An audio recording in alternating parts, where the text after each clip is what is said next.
Pagkatapos nga ng mahaba-habang lakaran at napagod nga kami, ay naisipan namin kumain dito sa isang sikat na kainan dito sa Bijapur. At ito nga yung napili naming appetizer or starter, fried fish. At meron siyang kasamang chutney. Ito yung salad niya. Ayan, matatapos na ako. Bilis kong kumain. With roti? This is roti, na? You won't have two. Give one only. Give me one. This is garlic naan, right? Yeah. So I'll have this.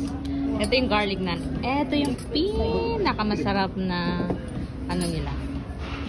So pag sinabing garlic naan, ito yung naan. This is made of? Wheat or maida. Wheat or maida. Then marami siyang garlic and meron siyang coriander and butter. Butter! Then this is the naan.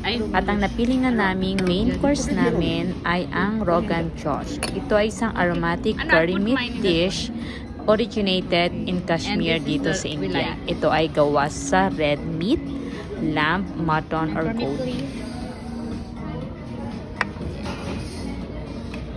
So today no rice. Thank you.